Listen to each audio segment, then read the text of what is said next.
Salut, c'est Shep. Salut, c'est Portinou. Bienvenue à tous dans cette nouvelle SDHCL TV. Aujourd'hui, nouvel épisode de Noble Héros. Et un épisode qui va être un petit peu spécial pour Tinou parce qu'on va parler de Celeborn. Et que veux-tu dire sur Celeborn, pour Tinou, franchement?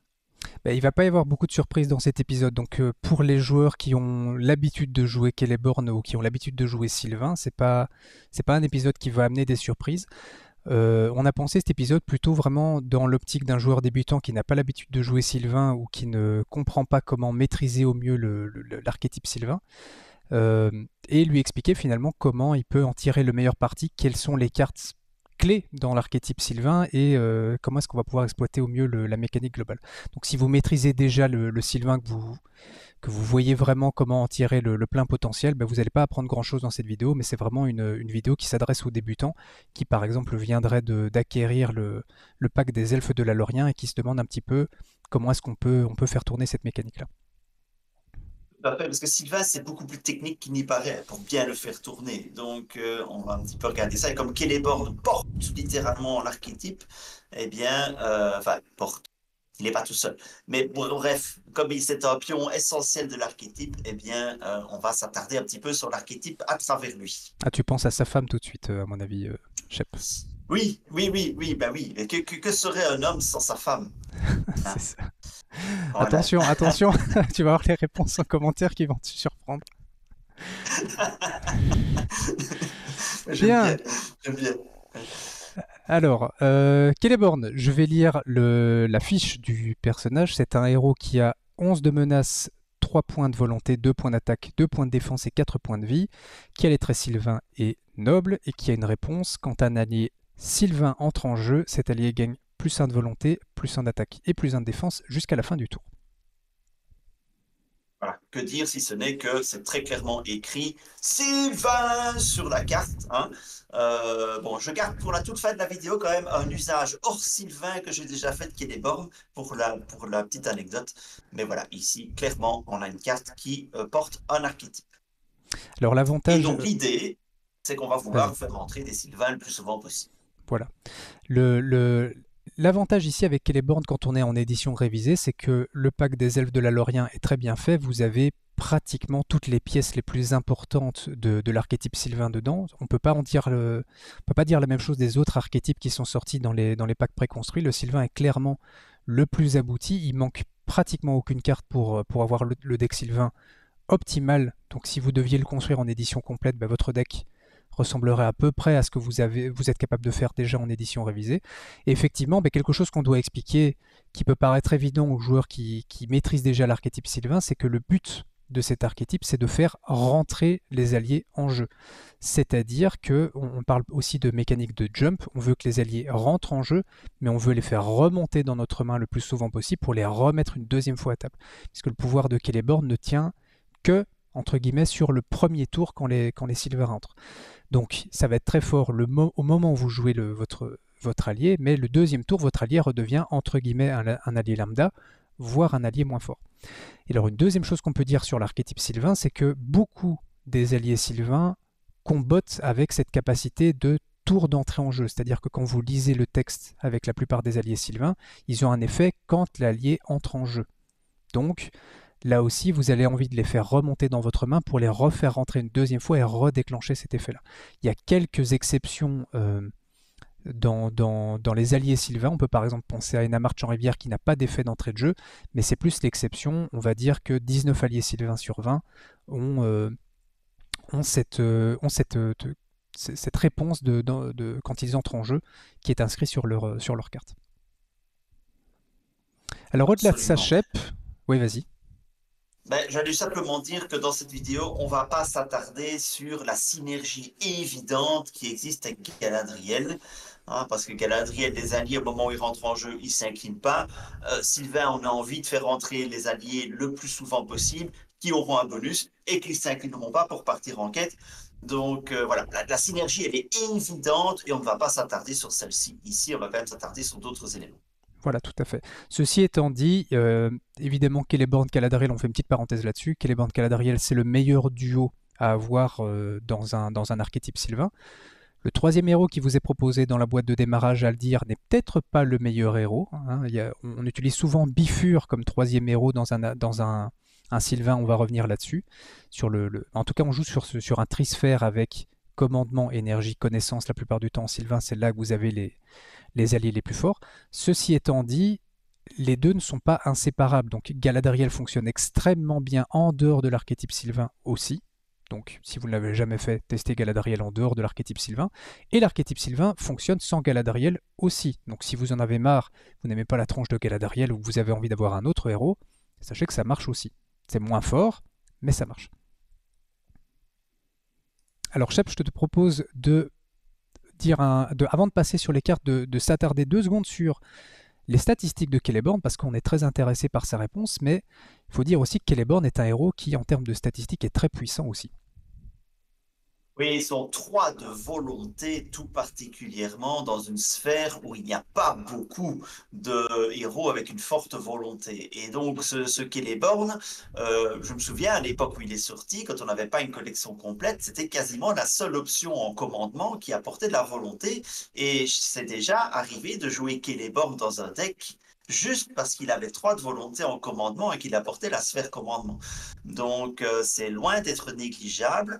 Et à côté de ce 3 de volonté, on a 2 d'attaque et 2 de défense, et 4 points de vie qui sont loin d'être négligeables également. Il peut apporter un petit coup de main en attaque et il peut tanker raisonnablement une attaque en cas d'urgence. Donc voilà, ce Celeborn, il a une statline qui est loin d'être dégueu. C'est d'autant plus intéressant qu'on ne va pas en parler dans cette vidéo-ci, mais un des alliés Sylvain a justement la capacité d'entrée de jeu que un héros de votre choix ne s'incline pas pour partir en quête ce tour-là. Donc Celeborn, si vous jouez en solo, est probablement le meilleur candidat pour cette capacité. Ça va vous permettre de quêter à 3 avec lui et puis d'utiliser soit de son attaque, soit de sa défense derrière. Donc mine de rien, indépendamment du texte de sa capacité qui est extrêmement fort, ses statistiques sont aussi très intéressantes. Donc clairement un héros qui vaut largement son 11 de menace de départ. Ouais, tu parles du guide du net, pour être Le guide précis. du net pour être précis. Ouais. Alors Shep, on va passer tout de suite aux cartes qui vont bien avec Celeborn. Alors quand on dit les cartes qui vont bien dans cet épisode-ci, vous l'avez compris, on va surtout parler des meilleures pièces de l'archétype Sylvain. Il ne va pas y avoir de surprise, mais ce sont vraiment les pièces qui sont essentielles dans cet archétype-là, c'est-à-dire les cartes que vous avez envie de trouver le plus rapidement possible dans votre deck. Alors, Olorien, c'est un attachement commandement qui coûte 1, qui est un champ. Attacher cette carte à un héros. Action incliner Olorien pour réduire de 1 le coût du prochain allié Sylvain joué durant cette phase pour un minimum de 1. Que penser de cette carte-ci, Shep? Eh bien, ça fait entrer les Sylvains pour moins cher, et donc potentiellement, tu peux en faire entrer plusieurs. Enfin, ça marche qu'une fois ceci, hein, mais si tu n'en payes qu'une ressource, ça te laisse d'autres ressources pour pouvoir en poser d'autres. En trisphère, en plus, c'est très pratique d'avoir cette réduction de ressources. La plupart des Sylvains coûtant 2, eh ben, ça vous permettra d'en faire entrer un très facilement. J'aime beaucoup la dernière remarque que tu as fait, Shep, parce que quand on est dans un archétype Sylvain, cette carte est, de mon point de vue, beaucoup plus puissante que par exemple un intendant du Gondor. Pourquoi? Parce que l'intendant du Gondor, c'est un attachement qui vous donne certes 2 ressources par tour, vous allez dire c'est plus que ceci qui nous fait une réduction de 1, donc numériquement c'est meilleur, sauf que l'intendant du Gondor, vous le mettez sur un seul héros. Et donc votre héros auquel vous l'attachez va toujours générer 2 ressources de plus. Maintenant, en Sylvain, on l'a dit, typiquement, on a envie de jouer trisphère, commandement, énergie, connaissance. Ce qui veut dire qu'on a besoin de ressources dans les 3 sphères. Et donc Olorien, c'est un réducteur qui va vous permettre, selon les alliés que vous avez en main, d'avoir une économie en énergie, une économie en connaissance ou une économie en commandement. Donc de ce point de vue-là, c'est de très loin la carte la plus importante du deck Sylvain, si vous voulez que ça commence à tourner très vite. On a souvent parlé du fait qu'il ne fallait pas qu'un deck repose sur une carte pour être viable. Le deck Sylvain peut tout à fait fonctionner sans Olorien, parce que si vous regardez la plupart des alliés Sylvains coûte 2. Donc ça veut dire qu'en Trisphère, au premier tour, a priori, vous ne savez pas faire grand-chose si vous n'avez pas Olorien. Par contre, au deuxième tour, vous savez mettre un allié en jeu de chacune des sphères. Et c'est à peu près comme ça que ça va fonctionner jusqu'à ce que vous piochez Olorien. Donc le deck peut fonctionner sans, c'est juste qu'il va être un petit peu plus lent. C'est un accélérateur qui est extrêmement confortable une fois que vous l'avez à table. Et par contre, on peut même dire, Shep, si vous jouez Sylvain, ne mettez pas l'intendant du Gourdor dans votre deck, ça va généralement être inutile, vous n'en aurez pas besoin la plupart du temps. Je suis tout à fait d'accord avec ça. En trisphère, en général, l'intendant du Gondor est bien souvent contre-productif. Alors, le but n'est pas de faire une vidéo sur les plus et les moins de l'intendant du Gondor, mais revenons sur Olorien. Olorien, tu l'as dit, c'est un réducteur de coûts. Donc, c'est comme si c'était, entre guillemets, un générateur d'une ressource de la couleur de ton choix qui est sur la table. Là où l'intendant, tu n'auras jamais le choix de la couleur et soit tu vas stacker des ressources sur le héros qui a l'intendant, soit tu dois avoir construit ton deck délibérément de manière déséquilibrée pour épuiser ses ressources, mais alors si tu ne pioches pas ton intendant, t'es dans la merde. Donc le trisphère et l'intendant, sauf évidemment cas particulier de héros qui peuvent payer pour plusieurs sphères, etc. Ok, bon, ça c'est un autre cas. L'intendant du Gondor en trisphère n'est pas toujours le meilleur choix. Il ne faut pas se dire ah, intendant du Gondor, je le joue, c'est puissant. Non, ça dépend du deck. Il n'est pas forcément puissant dans tous les decks. Alors on a commencé avec la carte Olorien Shep parce que un conseil qu'on peut donner aux nouveaux joueurs, c'est de faire ce qu'on appelle un hard mulligan en main de départ. Ce qu'on appelle un hard mulligan, c'est-à-dire vous cherchez une carte en particulier dans votre deck. Si elle n'est pas dans votre main de départ, vous ne regardez même pas les autres cartes, vous faites un mulligan. Olorien est typiquement une carte comme ça dans l'archétype Sylvain. Ne regardez même pas les autres cartes, même les cartes suivantes qu'on va vous montrer par la suite. Elles sont importantes dans l'archétype Sylvain, mais vous n'en avez pas forcément besoin dès le départ. Olorien, par contre, vous voulez l'avoir dans votre main de départ, toutes les autres cartes peuvent attendre. Donc c'est vraiment un cas typique où j'ai Olorien, je garde ma main, je n'ai pas Olorien, je change ma main.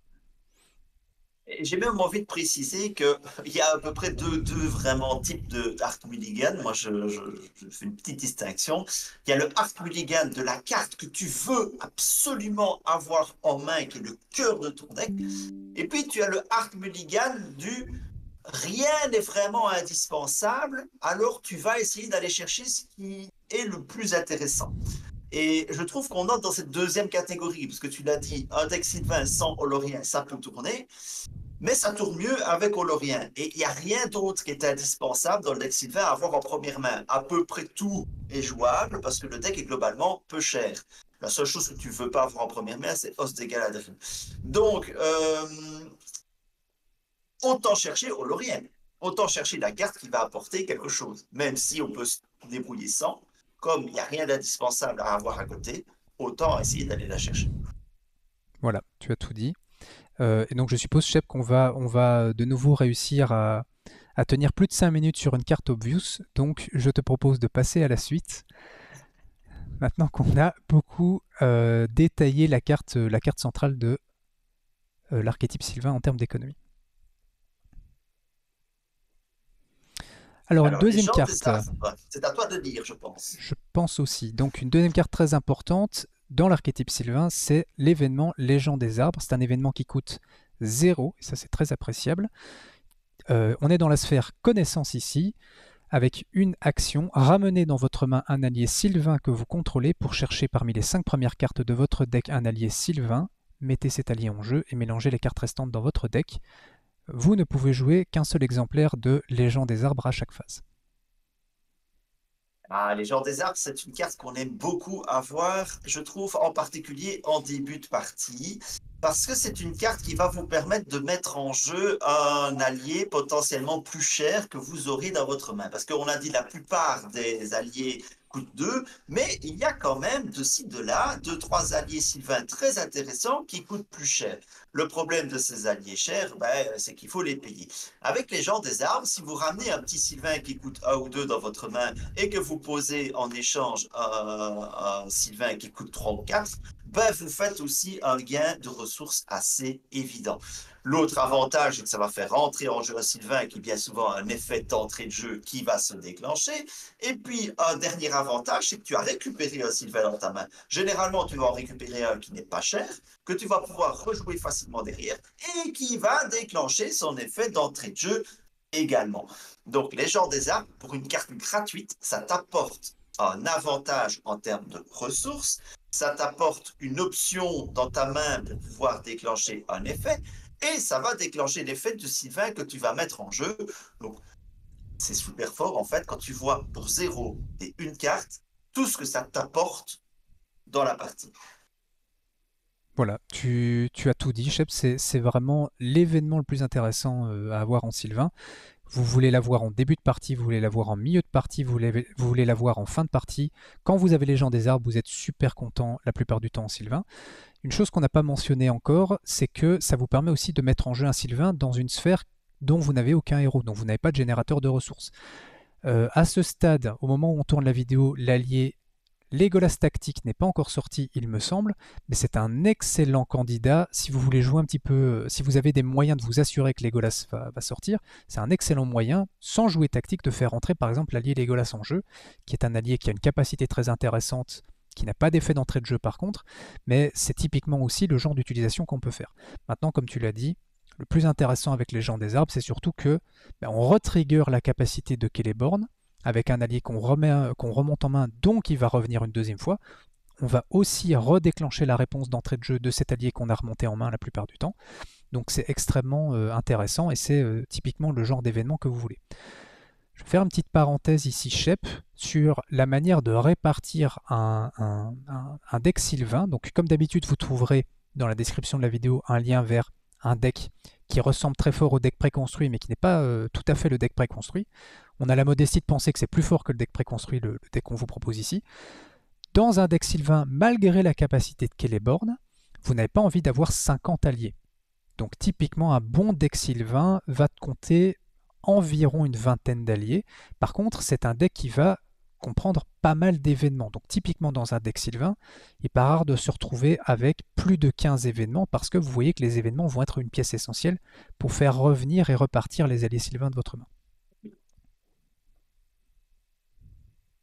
Oui, et si je peux me permettre toujours qu'on parle de cette construction du deck, les gens des arbres, ben, rappelons que ça va chercher parmi les 5 premières cartes de votre deck. Et donc, si vous ne touchez pas au moins un allié dans ces 5 premières cartes de votre deck, eh ben, la carte, elle est perdue. Et donc, vous devez vous assurer une certaine densité d'alliés quand même. Donc, certes, d'un côté, on est très tenté par mettre des événements, etc. Mais de l'autre, il faut garder une densité d'alliés qui va vous permettre, en piochant 5 cartes, d'être sûr, avec de très hautes probabilités, d'en toucher un. Donc, la vingtaine d'alliés est un strict minimum, 20, voire peut-être grignoter 21, 22, 23, histoire d'être sûr que les gens des arbres vont se déclencher vraiment à chaque fois. Tout à fait. Je mentionne Sachet parce qu'on fera probablement dans le futur des vidéos sur d'autres archétypes. Il y a d'autres archétypes dans lesquels on a envie d'avoir plus d'alliés. Je pense par exemple à l'archétype nain, où on va plutôt aller se rapprocher généralement de la trentaine d'alliés. Ici, on n'a pas besoin de monter à ce chiffre-là. Maintenant, les gens des arbres, c'est aussi une carte qui est très intéressante pour travailler vos probabilités et savoir combien d'alliés est-ce que j'ai dans mon deck, combien est-ce que j'en ai déjà à table ou dans ma défausse ou dans ma main, donc combien est-ce qu'il en reste, et quelle est ma probabilité d'en trouver un dans les 5 premières cartes. Donc ça peut être intéressant, apprendre en s'amusant, faites des stats et des probabilités en jouant au Seigneur des Anneaux.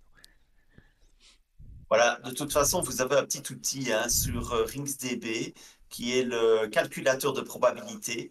Et donc, c'est toujours assez amusant de l'utiliser. Là, je fais juste un petit exemple rapide. Supposons, après votre première main, vous avez un genre des armes dans votre première main, cool, et vous avez au moins un allié, forcément, que vous allez jouer, parce que s'il n'y a pas d'allié en jeu, ça ne sert à rien. Donc, prenons ce cas tout simple. Je pose un allié, et puis je vais jouer genre des armes, et j'ai 20 héros 20 alliés dans mon deck, et je n'en ai pioché qu'un dans ma main de départ que je joue, donc il en reste 19. Il reste 43 cartes dans mon deck, il reste 19 alliés dans le deck. Je joue un genre des armes. Quelle est ma probabilité d'avoir au moins un allié avec 19 alliés restant dans les 43 cartes, en piochant 5 cartes, eh bien, c'est 96%, 96%, pardon, 96% de probabilité. Donc, voilà, ça réussit 24 fois sur 25. Voilà. Donc c'est le genre de petit exercice qui peut être intéressant avec ce genre de carte. Shep avait fait un savoir ancestral sur la carte Une très bonne histoire dans le même ordre d'idées. Donc typiquement, je me rends compte qu'on est presque en train de faire un savoir ancestral sur les champs des arbres, Shep. Mais donc typiquement, c'est le genre de carte où vous voulez savoir quelles sont vos chances d'aller toucher un allié. Donc ne la jouez pas pour le principe de la jouer si vous n'avez pas de chance d'aller chercher un allié. Ça mériterait un savoir ancestral, tout ça. Alors je te laisse, Shep, nous lire la troisième carte typique de l'archétype Sylvain.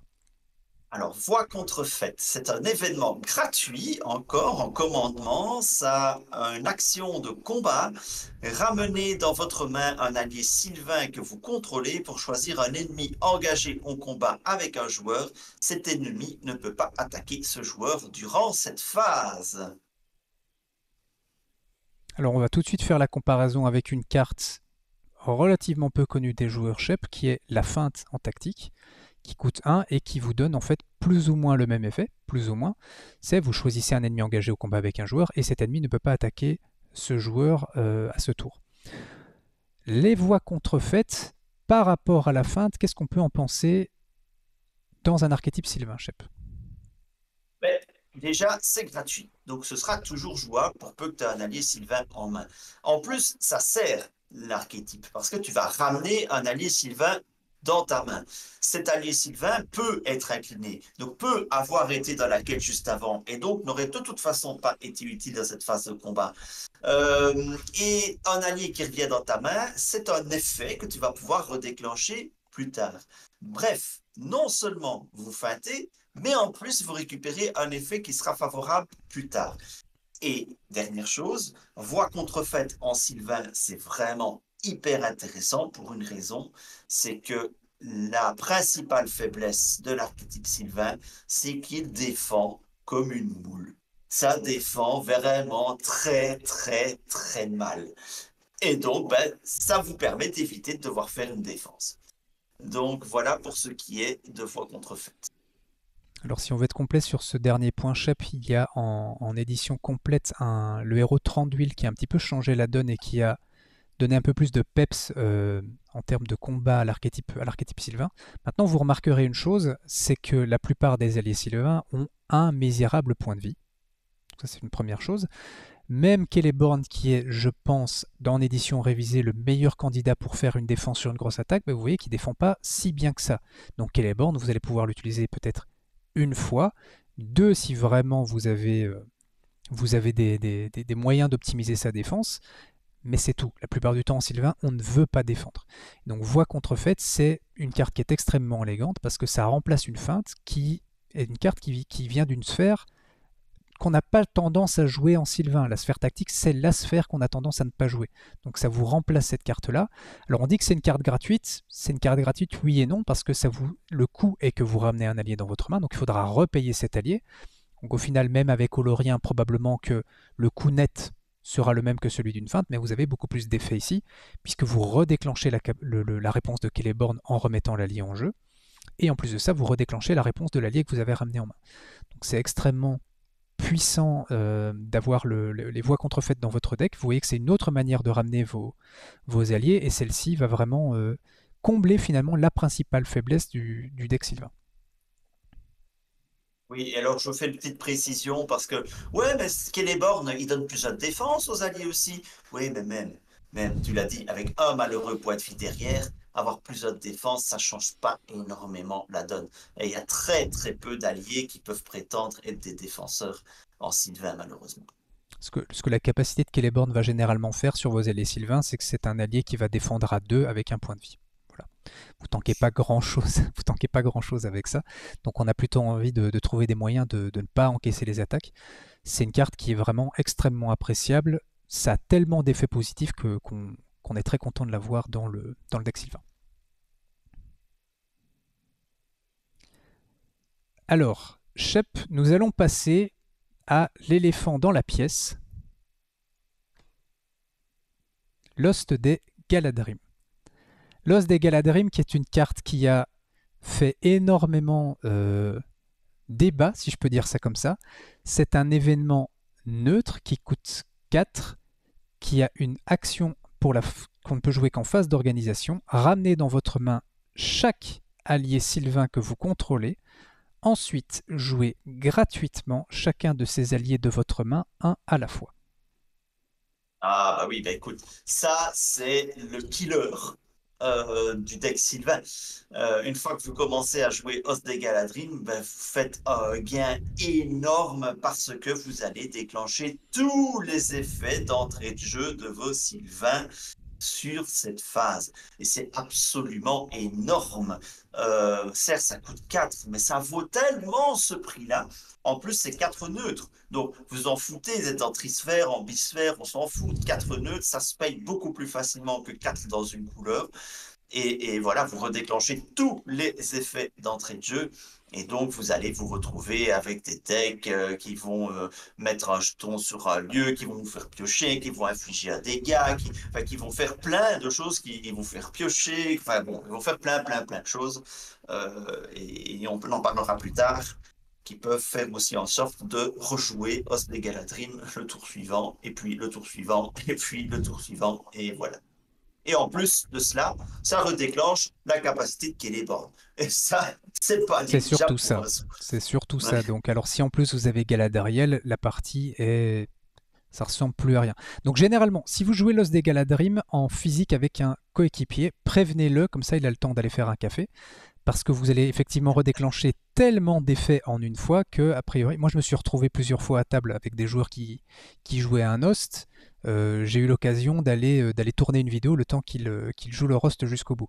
Ça déclenche tellement d'effets en une fois que c'est interminable, mais c'est incroyablement puissant. Je pense, Shep, qu'on peut même dire que c'est peut-être l'événement le plus fort de tout le jeu. Alors là, je lance En, peut-être un en débat. tout cas, il est dans le top, hein. Il est dans le top tier, il est dans le S tier. Ça, c'est évident. Voilà, j'y ai réfléchi ce matin, je n'ai pas trouvé comme ça d'événement qui était plus puissant que l'os des Galadrim. C'est pour vous dire à quel point, pour les joueurs de l'édition révisée, c'est pour vous dire à quel point cette carte est forte. Alors, plus puissant que l'os des Galadrim, il faut préciser, dans un contexte avec Celeborn et avec Galadriel, évidemment, là, ça devient hyper pété. Bien sûr. Maintenant, dans son effet seul, tu vois, un seigneur de l'Eldar, il a quand même une assez bonne place aussi si on le prend isolément. Mais dans le contexte Celeborn, Galadriel, Sylvain, c'est clair qu'il y a très peu de choses qui peuvent prétendre avoir une puissance similaire à Os de Galadrim, c'est Shep, évident.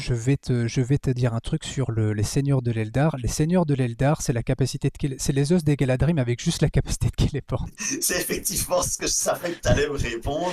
Voilà. Mais d'où Os de Galadrim l'obligation d'avoir Celeborn à côté. Voilà. Voilà. Mais évidemment, si vous jouez Sylvain et que vous ne jouez pas Celeborn à côté, qu'est-ce que vous êtes en train de faire à part un deck complètement exotique, hein? Je comprends pas ce que vous êtes en train de faire. Attends, il y a moyen de faire des Il y decks a qui tournent moyen. avec Non, non, non, 38 je à la place rigole. de Oui, mais Celeborn. là, on est en train de parler Donc en voilà. édition. On est en train de parler évidemment en édition complète. Et Oui, pour oui, vous oui, bien sûr, dire, pardon. cette carte est tellement puissante, je fais une parenthèse, que personnellement, en édition complète, je joue des decks Sylvain sans l'os des Galadrim. Parce que ça retire un peu de challenge une fois que vous avez une bonne maîtrise de l'archétype Sylvain. Ça peut retirer du fun parce que bah, vous savez, voilà, j'ai mon host, entre guillemets, la partie est terminée. Une petite chose qu'on peut préciser, Shep, c'est le timing de cette carte. Parce que tu as dit tout à l'heure, et je t'invite à expliquer pourquoi, on n'a pas envie d'avoir l'host des Galadrim dans notre main de départ. Alors qu'on est en train de dire, c'est probablement l'événement le plus puissant qu'on puisse jouer. Bah, tout simplement que Lost Galadrim a une puissance qui se met à l'échelle du nombre d'alliés que tu as en contrôle à table. Donc Lost Galadrim, on parle, c'est une des cartes, un des événements les plus puissants du jeu, pour autant que tu aies suffisamment d'alliés à faire remonter dans ta main et à rejouer. Si tu n'as que 2 ou 3 malheureux alliés à table, l'os des Galadrim, c'est pas rentable. Tu vas payer 4 ressources. 4 ressources, c'est quand même un coût très important. Tu vas payer 4 ressources pour quoi? Faire redéclencher 3 effets? Ben non. En fait, ces 3 effets-là, tu les aurais payés 4 ressources en temps normal. Donc, non, ça vaut pas la peine. Os des Galadrim, c'est pas quelque chose que tu veux en début de partie parce que tu n'auras pas de quoi rentabiliser son coût. Os des Galadrim devient extrêmement fort une fois que tu as pas mal d'alliés à table, ce qui va te rentabiliser le fait de redéclencher les effets, de payer 4 pour redéclencher les effets. Vous pouvez faire le petit calcul dans votre tête quelque part. Est-ce que la somme des alliés que je vais remonter dans ma main et que je vais reposer m'aurait coûté 4 ou plus en les payant normalement ou en prenant en compte Olorien quand même? C'est ça. Et donc, à partir du moment où la réponse est oui, ça m'aurait coûté clairement PA+, alors dans ce cas-là, c'est rentable. Sinon, c'est pas rentable. Donc, grosso modo, à partir de 5 alliés, ça devient rentable, je dirais. Voilà, la louche, à C'est ça. partir de 5 alliés. Voilà. J'ai le même threshold que toi, Shep. Donc à partir de 5 alliés, effectivement, Lost devient intéressant. Maintenant, euh, Lost, c'est une carte dont typiquement, alors là, je vais utiliser une expression du whist. C'est une carte qui vous brûle la main. On appelle ça une carte qui vous brûle la main. C'est-à-dire, vous l'avez en main, vous avez envie de la jouer. Mais ne cédez pas à la tentation de la jouer trop vite. Posez-vous aussi la question, indépendamment du nombre d'alliés que vous avez déjà, est-ce que j'ai besoin de jouer Lost à ce tour-ci, sachant tout ce que ça va déclencher, ou est-ce que je peux me permettre de différer Lost d'un tour, voire deux, voire trois? Est-ce que j'ai besoin de le jouer maintenant? Parce que plus vous attendez avant de jouer Lost, plus vous aurez mis d'alliés Sylvain à table, et donc plus l'effet cumulé de cet événement sera puissant. Donc ça, c'est une petite, comment dire, une chose qu'on voit souvent faire les débutants, c'est vouloir jouer Lost dès qu'on l'a en main, et parce que c'est une carte qui est extrêmement satisfaisante, mais il faut pouvoir se retenir en quelque sorte, attendre, même si ça m'est déjà arrivé, enfin ça m'arrive souvent d'avoir Lost en main et de ne pas le jouer malgré le fait que je n'ai pas d'allié Sylvain en main, parce que je me dis au prochain tour je vais piocher une carte. Si je pioche un nouvel allié, ben, je peux encore attendre avant de jouer mon Lost. Est-ce que j'en ai besoin? Est-ce que je vais avoir un échec de quête? Est-ce que j'ai besoin de ça pour vaincre les ennemis qui sont à table? Ou est-ce que je peux gérer la situation à ce tour-ci sans avoir besoin de déclencher Lost? Dites-vous que c'est une carte qui, plus vous la différez, plus elle sera rétributive en termes d'avancée dans la partie. Moi, j'ai même envie de dire que Host, la meilleure façon de jouer, c'est de ne pas la jouer. Donc, c'est de la garder. Pour le moment où vous en aurez vraiment besoin, pour le moment où vous sentez que ça risque de partir en sucette, pour le moment où vous allez avoir malheureusement un mauvais tirage le tour précédent et vous n'avez pas réussi à vous en sortir complètement, ben voilà, vous allez vous remettre à flot grâce à Host. Ou bien, pour le moment, vous vous dites, bon, je clôture la partie sourcil. Mais typiquement, c'est un peu comme Seigneur de l'Eldar. Moi, dans ma façon de jouer, Host, je la garde le plus longtemps possible. Je l'utilise comme une espèce de joker, en fait. Quand je sens que bah, je vais la jouer, ça va me donner clair. Donc, c'est souvent comme ça que je la joue. Euh, En dehors, évidemment, de ce qu'on va parler juste après, qui va pousser Lost dans une dimension encore plus loin. Voilà, la carte n'étant pas suffisamment pétée, on va vous montrer qu'il y a moyen de la rendre encore plus pétée dans quelques instants. Alors, la cinquième carte, je vais te laisser la lire, Shep, c'est l'allié Ménestrel des Galadrim. Alors, la Ménestrel des Galadrim, c'est un allié connaissance qui coûte 2, 1 de volonté, 0 d'attaque, 0 de défense, 1 point de vie. On peut difficilement faire pire comme statline, mais quand tu vois l'illustration, bah, ça colle. Au final, hein, une frêle barde ne peut pas faire une flamboyante guerrière. Allez, Sylvain et Ménestrel. Alors, réponse, quand le Ménestrel des Galadrim entre en jeu, cherchez parmi les 5 premières cartes de votre deck une carte événement et ajoutez-la à votre main. Mélangez les cartes restantes dans votre deck. Alors, pourquoi cet allié-là, Shep? Parce que quand on regarde les stats, on se dit qu'est-ce que c'est que ces stats de pingouin? Même en Sylvain, il y a des alliés qui ont des statistiques bien plus intéressantes que ça. Et Sinon, malgré sa tout, réponse. voilà, malgré, Donc, malgré sa stat-lat extrêmement faible, en réalité, le Ménestrel des Galadrim, c'est l'allié le plus important de l'archétype Sylvain. Pourquoi? Ben, vous allez chercher un événement parmi les 5 premières cartes de votre deck. On a dit que dans un archétype Sylvain, la meilleure manière, en tout cas en édition révisée, de faire remonter les alliés dans votre main, c'est via les effets des événements. Il y a un attachement en édition complète qui s'appelle le Roi des Elfes qui vous permet de faire remonter à chaque tour un allié sylvain dans votre main. Et dans ce cas-là, les événements sont moins essentiels. Mais en édition révisée, vous n'avez pas accès, en tout cas à ce stade-ci, à cet attachement. Et donc, les événements sont vraiment la manière la plus évidente de rejouer vos sylvains. Donc le ménestrel, ben en fait, il va vous chercher ces pièces-là qui sont extrêmement importantes. En plus, on ne le dira jamais assez, de d'élaguer votre deck. C'est-à-dire que plus vous retirez des événements, plus en plus, vous allez derrière repiocher des alliés. Donc ça va vous chercher les voies contrefaites, ça va vous chercher les gens des arbres, et surtout, ça va vous chercher l'Host des Galadrim que vous pourrez déclencher au moment du feu d'artifice. Basiquement, la ménestrelle, c'est de la pioche. Et on l'a déjà dit dans une autre émission, piocher, c'est gagner. Et donc, en Sylvain, eh ben, elle va t'apporter de la pioche. Haute volonté et de la pioche. Pour deux. De la pioche sélective. Tu vas choisir la carte qui t'arrange le mieux dans les événements des 5 premières cartes de ton deck. Alors là aussi, ça explique pourquoi il faut mettre un certain nombre d'événements pour pouvoir toucher ces événements. Maintenant, il y a suffisamment d'événements très intéressants en Sylvain que pour la jouer.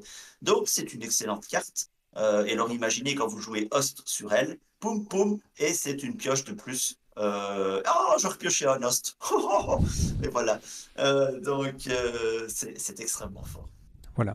Et puis, je vous inviterai à faire l'exercice que Shep a fait pour les alliés, c'est-à-dire si vous mettez par exemple 15 événements dans votre deck sylvain et que vous avez le Ménestrel des Galadrim dans votre main de départ, en admettant que vous n'ayez pioché aucun événement dans votre main, quelle est la probabilité que vous alliez en toucher un en jouant le Ménestrel tour 1?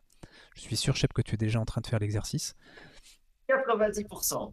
90%. Donc effectivement, c'est très intéressant avec une quinzaine d'événements. On n'a pas toujours envie de mettre autant d'événements dans un deck, mais en Sylvain, 15 événements, c'est typiquement le nombre que vous avez envie d'avoir au minimum.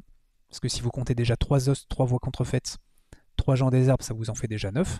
Et puis vous allez rajouter typiquement d'autres événements derrière. Petit conseil, s'il y a bien un deck dans lequel vous voulez mettre tester sa volonté, c'est dans un deck Sylvain, parce que quand vous avez une traîtrise qui vous met un dégât à tous vos alliés, ça vous rase la table. C'est fini, c'est terminé. Donc, gardez votre tester sa volonté pour cet effet-là. Hein, si vous jouez Sylvain, c'est vraiment le pire événement qui peut vous, enfin la pire traîtrise qui peut vous tomber dessus. Mais ceci étant dit, voilà, là je viens déjà de vous citer 12 événements et on n'est pas en train de faire de l'overkill en mettant ces 12 événements-là. Donc le Ménestrel est vraiment une pièce essentielle dans un archétype Sylvain. On n'a pas parlé de tester sa volonté, mais c'est une carte qui est d'autant plus importante en Sylvain quand vous avez ce genre de traîtrise qui peut vous raser une table. Je viens de même refaire le calcul. 43 cartes dans votre deck après votre mat de départ, 12 événements. Vous jouez la ménestrelle, ce qui n'est pas forcément le meilleur choix pour un premier allié, mais bon, soit supposons. Vous avez 82% de toucher un de ces événements en supposant que vous n'en ayez aucun dans votre main. Donc voilà, donc même comme ça, même à 12, les probabilités sont déjà très intéressantes. Mais montez à 15 et là, vous assurez vraiment le coup. Tout à fait.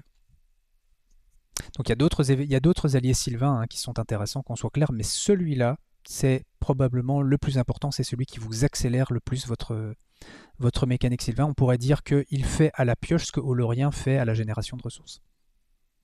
Et comme l'a dit Shep, quand vous le ramenez dans votre main, avec les autres événements qu'il vous a fait piocher, vous le rejouez, vous repiochez des événements, donc ça vous accélère vraiment votre mécanique sylvain.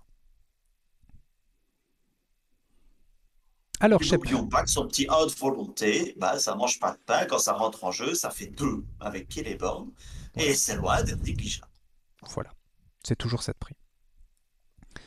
Alors, je n'ai pas de carte Outsider aujourd'hui, puisque forcément, avec Celeborn, vous voyez qu'il n'y a pas vraiment de carte surprise. Donc, à la place d'une carte Outsider, on va plutôt mentionner ce qu'on va appeler une carte entre guillemets experte ou une carte avancée pour l'archétype sylvain. C'est vraiment la carte qui va faire passer l'archétype sylvain dans une autre dimension, si on peut dire ça comme ça. Et là, on passe de archétype très fort à archétype complètement pété. Si vous savez comment jouer cette carte. Ce n'est pas si simple. Et cette carte, c'est un autre allié, c'est la tisseuse des Galadrim. C'est un allié qui coûte 1, qui a 1 point de volonté, 0 d'attaque, 0 de défense et 1 point de vie. Les traits Sylvain et Artisan. Tiens, j'avais fait une petite parenthèse sur, sur le trait ménestrel, mais je pense que le trait artisan n'est pas très répandu non plus, soit. Donc la tisseuse ne peut pas attaquer ou défendre. Réponse, quand la tisseuse des Galadrim entre en jeu, mélangez dans votre deck la première carte de votre pile de défausse. Alors comme ça, Alors, sur le papier, ça paraît pas foufou, Shep. Et pourtant, cette carte a un et potentiel pourtant, absolument monstrueux. tout à fait, tout à fait. Alors, deux parenthèses d'abord sur cette carte, de misplay que l'on peut faire assez facilement. Colorien ne peut pas réduire le coût de la tisseuse parce qu'elle ne coûte que 1, et il y a un minimum de 1 de coût. Et deuxième chose, deuxième erreur que moi, ça m'est arrivé longtemps de faire, elle ne peut ni attaquer ni défendre. Alors attaquer, qui aurait l'idée d'attaquer avec ça? Mais défendre, on se dit, oh, c'est un trash facile. Non, non, non, on ne peut pas. Donc voilà, fermons la parenthèse. Mais évidemment, l'intérêt ici de la tisseuse, c'est sa réponse. Elle entre en jeu, mélangez dans votre deck la première carte de votre pile de défausse. Supposons à tout hasard que cette première carte de la pile de défausse soit un Host des Galadrim, par exemple. Et supposons toujours qu'à tout hasard, tu as une ménestrelle des Galadrim qui reste dans ta main. Eh bien, tu vas jouer la ménestrelle et tu vas regarder les 5 premières cartes de ton deck dans lequel tu as remélangé un événement et tu peux retoucher ton host. Mais ça, ce n'est que la partie émergée de l'iceberg. Si vous creusez ce concept un petit peu plus loin, vous allez arriver à quelque chose que Portillo va nous expliquer avec toute sa puissance pédagogique. Alors, le but avec la tisseuse, c'est de réduire la taille de votre deck à 4 cartes ou moins. Pourquoi 4 cartes ou moins? Parce que, comme Chap l'a mentionné, quand vous jouez un host, vous déclenchez, vous redéclenchez, vous remettez en jeu vous rejouez plutôt tous les alliés sylvains que vous avez à table.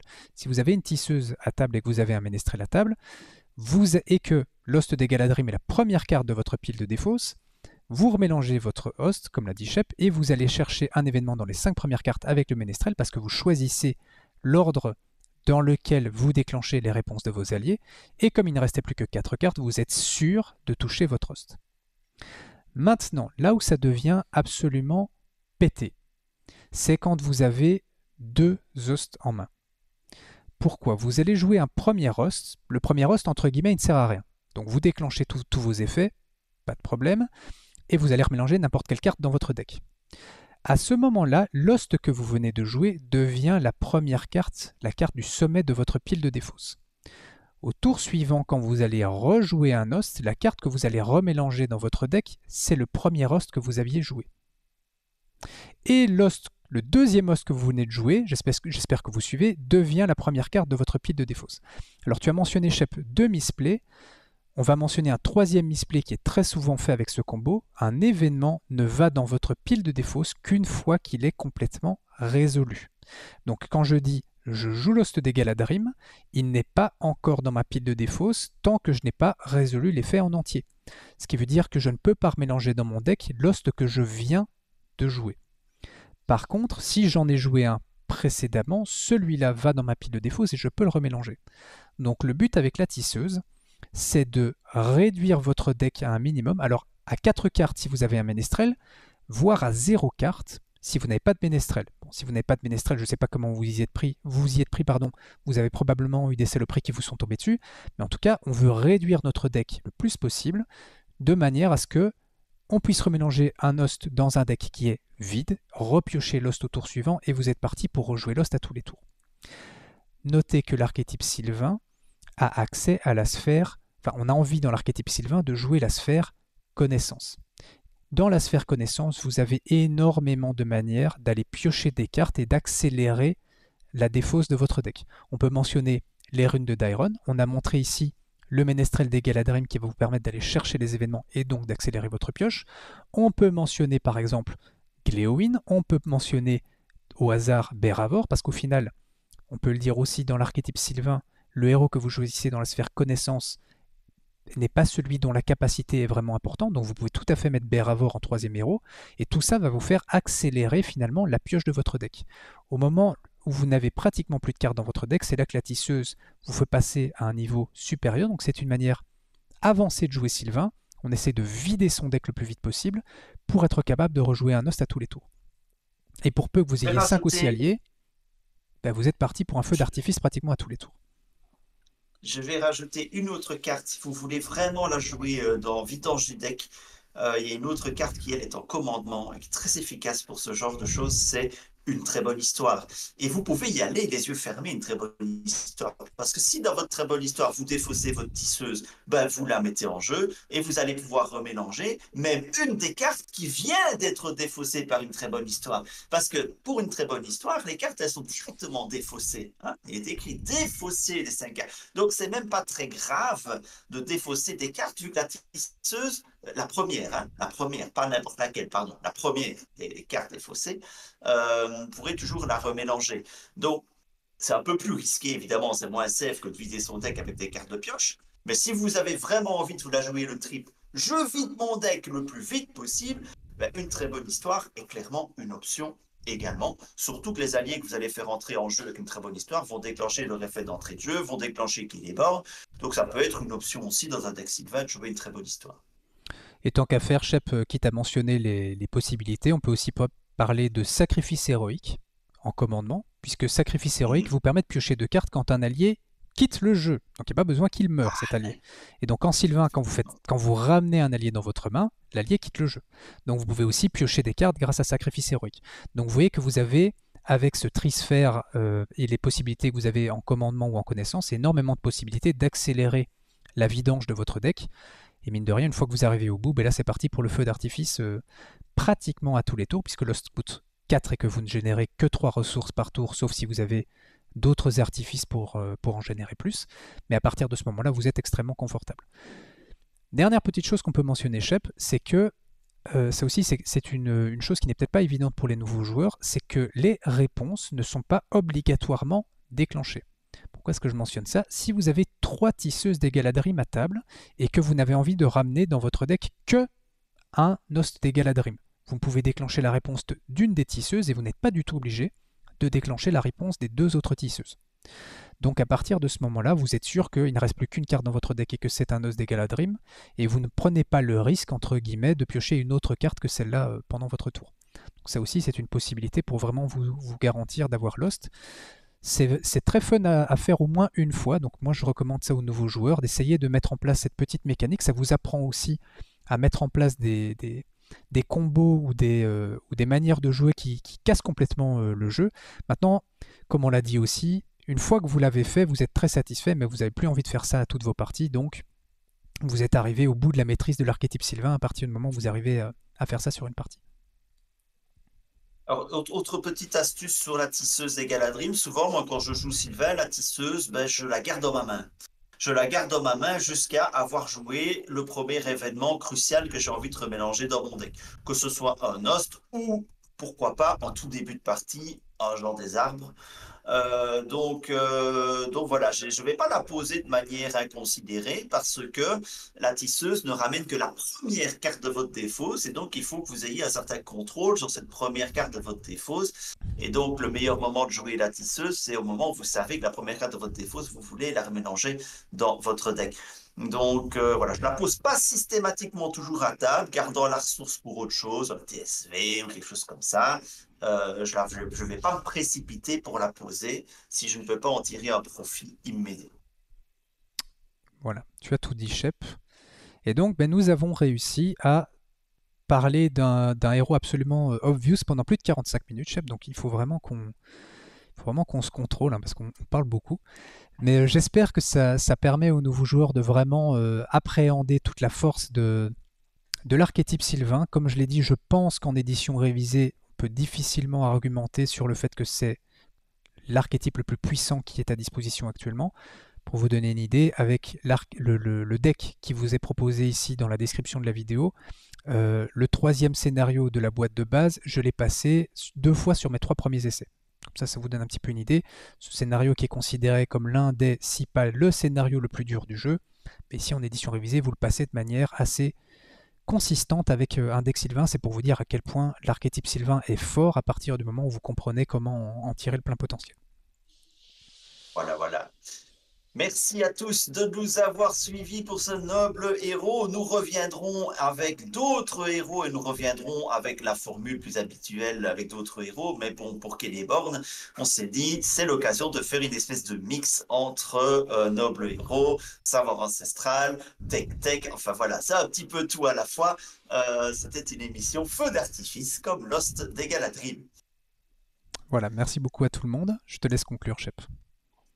Les petits pouces levés, n'oubliez pas. Et vous pouvez nous rejoindre sur le Discord de DJCE TV ou le Discord du jeu de Seigneur des Anneaux si vous n'y êtes pas encore pour approfondir l'expérience et rencontrer plein de gens extrêmement sympathiques. Salut, salut! Salut, salut!